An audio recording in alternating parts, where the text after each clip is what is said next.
کیا آپ نے کبھی سوچا کہ درود ابراہیمی کے آخر میں ہمیشہ دو الفاظ آتے ہیں، حمید اور مجید؟ یہ دونوں صفات آخر ہر بار کیوں دہراتی جاتی ہیں؟ ان میں ایسا کیا راز ہے کہ نبی صلی اللہ علیہ وسلم نے خود یہی الفاظ سکھائے؟ آج ہم اسی روحانی راز کو کھولیں گے جو شاید آپ نے پہلے کبھی نہ سنا ہو۔ درود ابراہیمی کے آخر میں جب ہم کہتے ہیں انک حمید مجید، تو بظاہر یہ صرف دو الفاظ لگتے ہیں، لیکن حقیقت میں یہ درود کی روح اور قبولیت کی ضمانت ہے۔ ایک، اللہ کی صفت حمید، شکر اور تعریف کا مرکز۔ حمید کا مطلب ہے وہ ذات جو اپنی تعریف آپ ہے، جس کی ہر نعمت کا شکر ممکن ہی نہیں، جو ہر حال میں تعریف کے لائق ہے۔ درود پڑھتے ہوئے جب ہم حمید کہتے ہیں تو ہم اعلان کرتے ہیں کہ یا اللہ، ہم جس رسول پر درود بھیج رہے ہیں اس کا مقام بھی تیری ہی عطا کردہ عزت ہے، یعنی درود میں تعریف خدا چھپی ہوئی ہے۔ دو، اللہ کی صفت مجید، عظمت اور شان کی بلندی۔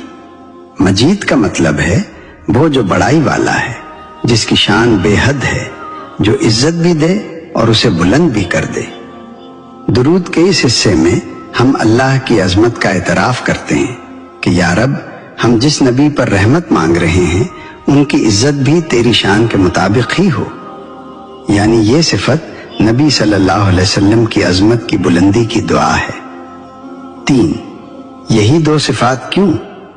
درود ابراہیمی میں نہ رحیم آیا، نہ کریم، نہ کوئی اور صفت، صرف یہ دو، حمید اور مجید۔ کیوں؟ کیونکہ حمید تعریف کو سمیٹ لیتا ہے اور مجید عظمت کو سمیٹ لیتا ہے۔ تعریف پس عظمت، درود کی مکمل روح، یعنی اے اللہ، ہم تیرے محبوب صلی اللہ علیہ وسلم کے لیے ایسی رحمت اور ایسی برکت مانگتے ہیں جو تیری تعریف اور تیری شان کے لائق ہوں۔ چار، درود کی قبولیت کا راز۔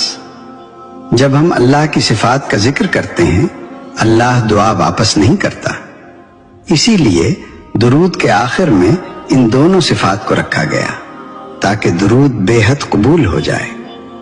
پانچ، اللہ کی حمد، نبی صلی اللہ علیہ وسلم کی عزت، کامل درود۔ یہ دو صفات دراصل ہمیں یہ سبق دیتی ہیں کہ نبی صلی اللہ علیہ وسلم کی شان بلند کرنا، اللہ کی تعریف بیان کرنا، دونوں ایک ہی درود میں اکٹھے ہو جاتے ہیں۔ یہی درود کو سب سے افضل بناتا ہے۔ درود ابراہیمی کے یہ دو الفاظ بظاہر چھوٹے ہیں، مگر ان میں اللہ کی دو عظیم صفات اور پوری روحانی حکمت چھپی ہے۔